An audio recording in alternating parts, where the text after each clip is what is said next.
আজকে তোমাদের ফেলে দেওয়া একটা জিনিস দিয়ে দুর্দান্ত রেসিপি দেখাবো।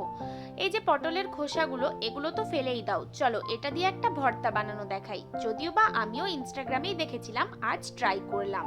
তো প্রথমে কড়াইয়ে পরিমাণ মতো জল নিয়ে ভালোভাবে খোসাগুলোকে ধুয়ে নিয়ে ওই জলটার মধ্যে দিয়ে দিতে হবে। সাথে দিতে হবে পরিমাণ মতো নুন। এরপর টকবক ভাবে ফুটে গেলে ওই জলটা আলাদা করে নিতে হবে। এরপর সেদ্ধ খোসাগুলো শিলে বা মিক্সার গ্রাইন্ডারে ভালোভাবে পেস্ট করে নিতে হবে। অপর একটি পাত্রে কয়েক কোয়া রসুন, শুকনো লঙ্কা আর পেঁয়াজ নিতে হবে। এরপর এটাকে সরষের তেলে হালকাভাবে একটু ভেজে নিতে হবে।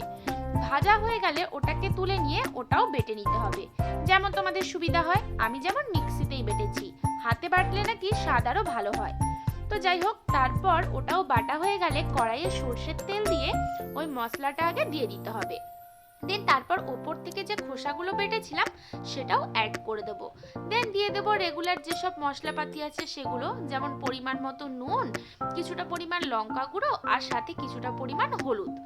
এরপর ভালোভাবে নেড়ে নেব যতক্ষণ না পর্যন্ত ওই জলটা পুরোপুরিভাবে শুকনো হয়ে যায়। যখন একদম পুরোপুরিভাবে জলটা শুকনো হয়ে গিয়ে মাখা মাখা হয়ে যাবে, তখনই তুলে নিয়ে ওপর থেকে কাঁচা সর্ষের তেল ছড়িয়ে গরম গরম ভাতে খেলে সেই স্বাদ লাগবে।